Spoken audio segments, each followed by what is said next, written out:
I'm your host, Dr. Friedemann, and I'm very excited, as always, to spend an hour with you talking about subjects that all of us somehow are dealing with. And today, this subject is something I think very important because it really is the difference between making a difference in your life and staying stuck.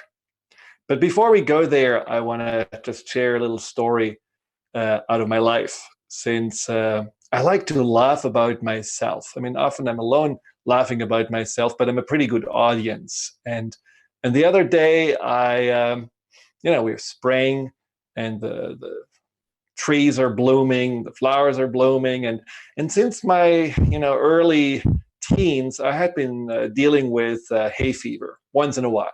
It's way better than it used to be, but once in a while it's raising its little head. And so the other day I had my nose and eyes running, and I just felt like, okay, it's impossible for me to see clients like this. So I'm going to go to the good old medicine cabinet and pull out some antihistamine. I put it in, and within just a few minutes, I noticed, whoa, this really works well. This is awesome. I didn't even remember that it was so potent, and it didn't make me tired. So very good. Loved it. Well, a few days later, same story. Pollen were attacking me. Pull it out, took it in, same effect. Really worked beautifully. And I, was really grateful for medicine. Isn't it nice that medicine has done so beautiful things for us that we can actually at least breathe more easily and see more clearly in those situations. Now, the third time, usually there is about a day or two that we're in between. This was just a pollen storm, you could say. The third time I noticed there are actually in this package two different kind of tablets in. And I was a little confused. What's going on? So I finally took out my glasses and I looked at the different tablets that were in. And I discovered that, yes, one is an antihistamine that I'm used to, but the other one is actually an antibiotic. And it's an antibiotic from our cat that I had for some reason put into that box. And that's exactly what I took against hay fever. Now, it's funny because antibiotics certainly have nothing to do with hay fever, but for some reason, mind over matter, it made me just feel like so good because I had such a great belief in it. So do I now need to take antihistamine in the future? Probably not. Cat antibiotic just do as well as a job, or maybe I should just go and take a sugar pill. In any case, it was funny because it was exactly this, what we often see. We are making assumptions. We're believing, well, this is what reality is. And it turns out it totally is different. But we were very happily and blissfully in that little reality that we had created in our heads. So it's always a good idea to question what you're doing. And it's a good idea sometimes to put your glasses on and look a little bit closer what it is actually what you're putting into your mouth. Now, when it comes to assumption, and that's kind of the lead over into what we are talking about today, when it comes to assumptions, one of the assumptions that I think holds us back is the assumption about today's topic, which is courage. How can we have more courage in our life? And the assumption about courage is that often we think when we are having to get courage, we also have to fight our fears. It's like going hand in hand. And since a lot of us don't really like to face their fears or fight their fears or even trigger their fears, a lot of us don't really want to go to the courage side. We just feel like, nah, courage makes me feel uncomfortable because I have to see that what I'm afraid of, and I rather avoid that. And so that is one of the reasons why I think a lot of people don't feel they are very courageous. And a lot of people also don't use the power of courage to make their lives different. Now, if you are really hand on heart, when you are asking yourself, could you use a little bit more courage in your life? Well, maybe you would say yes. Well, maybe you would want to have the courage to speak up once in a while and say your opinion. Or you would want to have the courage to maybe dress something a little bit differently and be more visible. Maybe you would like to have the courage to change your jobs or go out on dates or get a new hobby or travel outside of the country or tell your uncle who just drives you nuts about his ranting on politics to please change the topic. All of those things could be very useful if you would find the courage to do them. Now, what I want to talk about today is how we can get more courage without having to make ourselves feel more scared. How to be more courageous without triggering our fears. And that is possible. It's actually not even that hard to do. And it makes then courage something that you are just much more using on a day-to-day basis. And you're feeling much more like, oh, wow, courage is my ally. That's what gets me from A to Z. Then right now feeling like, well, courage is something that, is only for the superheroes and the brave ones, which is not true at all. Now, the old way of accessing courage or boosting courage was the face your fear courage. And it's not really working that well. I had a client who had exactly that idea. He thought, I'm afraid of heights. So what am I going to do? I'm going to sign up cold-hearted for 30 skydive jumps. And that's going to cure my fear. And I'm going to be so courageous afterwards. Well, after 30 jumps, he was actually no longer dealing with fear. He was dealing with full-blown panic attacks because the anxiety and the fear got worse with every jump. And that's when he came to me, because he realized that's not really the approach that worked. And I think you may have done that too, where you were, cold knuckling it or white knuckling it, trying to just get through something and, really forcing yourself to conquer your fears and bringing up courage, and it's exhausting. And in the end, it does create somehow a rift and a conflict inside of you, and it's not a very consistent, sustainable way of being. I do believe that we are all courageous innately. And when we really look back on, our just early days, I don't remember consciously how I went through the birth canal, but I think for all of us, this is a pretty courageous thing to do. You're kind of in the womb, you're having a good time, you're floating, almost zero gravity, you get food delivered every day, no one really bothers you. And then all of a sudden you get pushed out and you have to somehow squeeze yourself through the birth canal into a cold, bright world. And then you get somehow, the first hit on your butt, and that's your welcome. Well, it's a pretty scary place. Just like, as you're experiencing it for the first second once you're there. But it takes courage to keep on going and not just crawl right back into the womb. It takes courage to be able then to eventually figure out, well, I can crawl and I can, go further than just laying on my back. And then I can actually stand up. And when I stand up, I can even go for a step forward and oops, I'm falling on my face, but I'm going to still have the courage and next time to stand up again and try it again. And so there is something inside of us, a force that drives us forward, that makes us want to explore life and figure out what else is possible for us.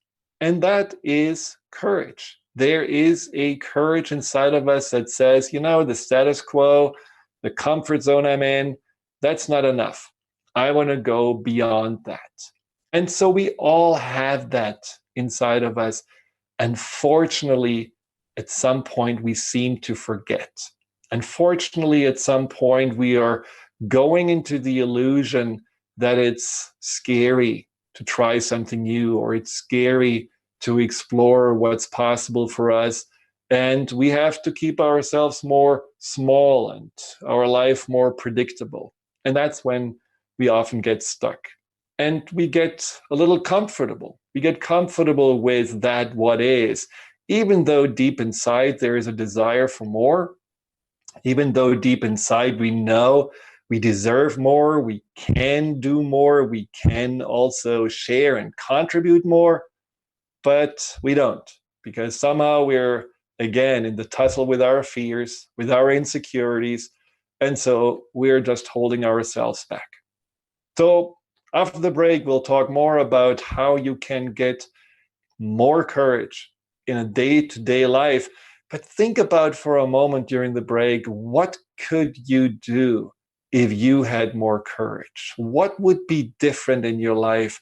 Where do you need courage right now? And call in. Have the courage to call in and ask a question, or write a question into the message board or on Facebook Live at Dr. Friedemann Schaub. I would love to hear from you, because courage is really what gives us wings. And I think we are living in a time where all of us need the courage to make this place a better and more sustainable one. So stay tuned. We will be right back after the break. I'm your host, Dr. Friedemann, and we are talking about courage. And I want to just announce quickly that I did something very courageous, I think, for me, which is I have a new website, and with that also a new brand. And the website is called simply drfriedemann.com. Dr. DRFRIEDEMA 2N's.com. Check it out. It's basically an accumulation of 15 years of my work in a much more organized and also user-friendly and enjoyable way and fashion. And you learn more about my work and my writings and my breakthrough sessions, books, CDs, all those wonderful things. And it looks just really beautiful. And why I say it's courageous, it is basically because it's not cellular wisdom. It's not the fear and anxiety solution, which is kind of, you're describing more your sessions. And in some ways, it's a little bit hiding behind them.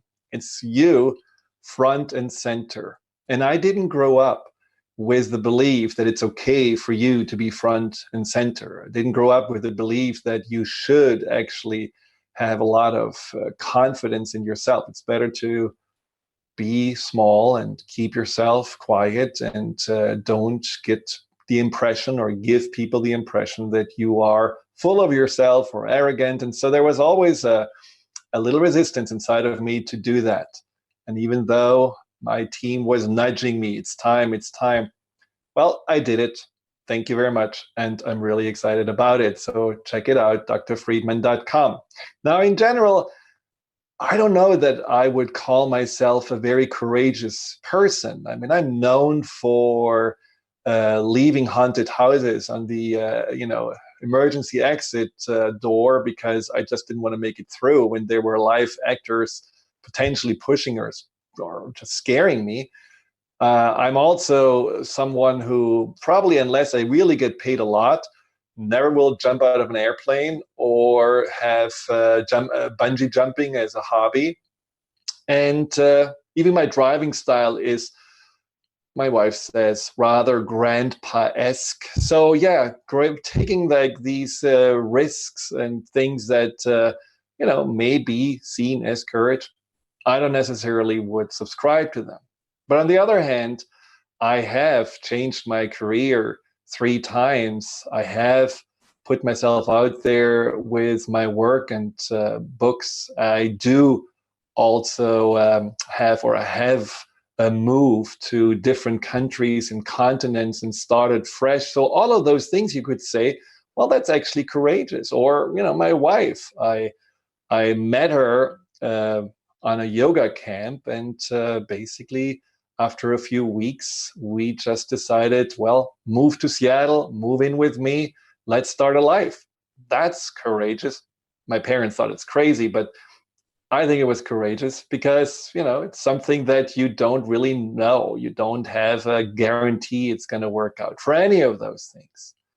But when I actually decided to make those choices, it didn't feel like I was battling my fears. So it didn't really feel like, oh, I have to muster up courage. Yes, of course, I had my moments of doubts and and little worries, but there was something stronger inside of me. There was something coming from my heart that said, this is what you need to do. This is meaningful. This is right. This is purposeful.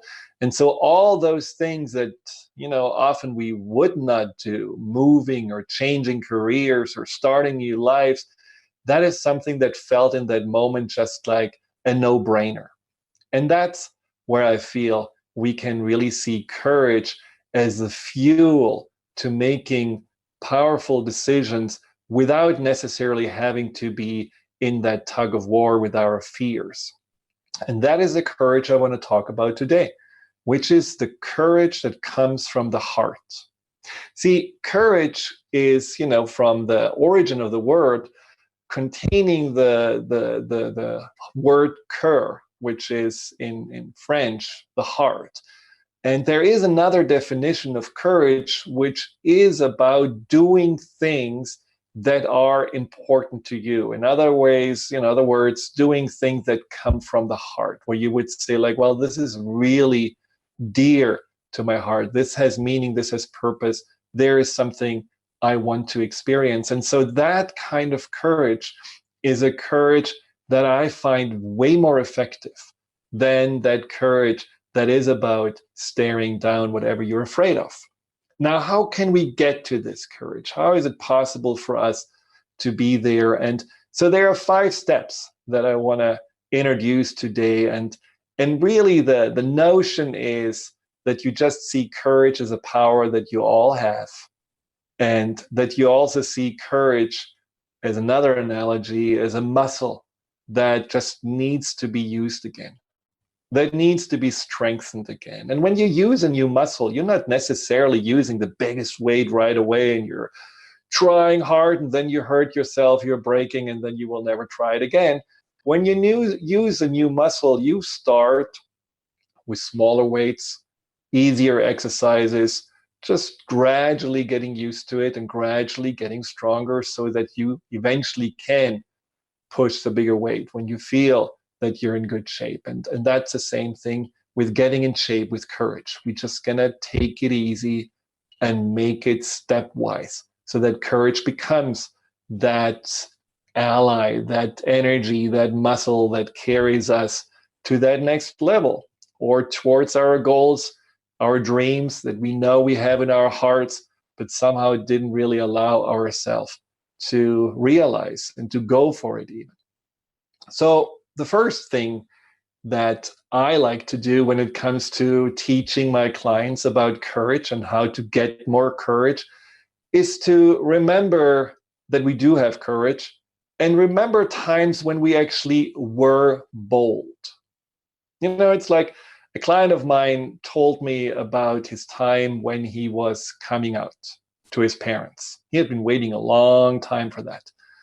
And he told me how much it was really a priority at some point just to be authentic with them and to no longer be in this hiding and these lies. And of course, when he also was about to tell them, he was scared. He was afraid. He was worried that they will reject him or that they will not respond very well. And so he did it.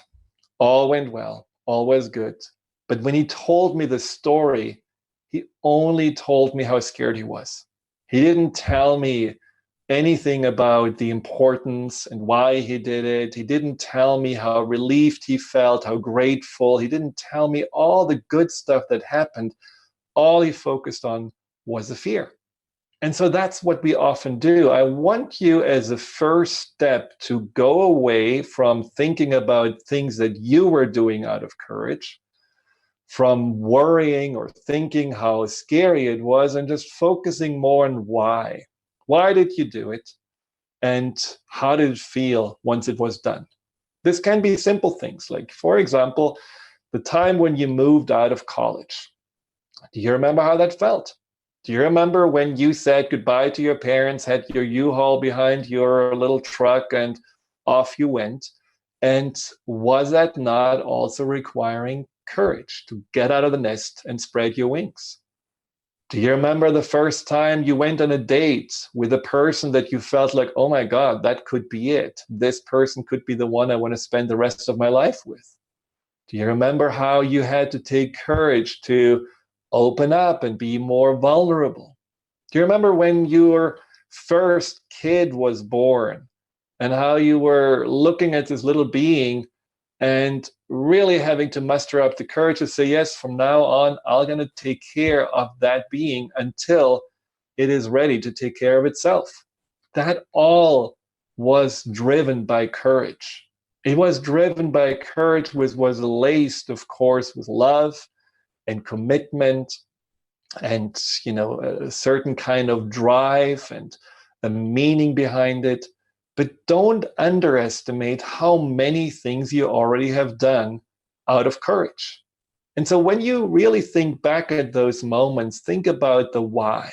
When I moved, for example, to France, the big why, which was a big thing, it's like, okay, you're moving out of the country, you're having to learn a new language, you're no longer in physical proximity with your clients, you are in the countryside and not in a city. And so there are a lot of unknowns.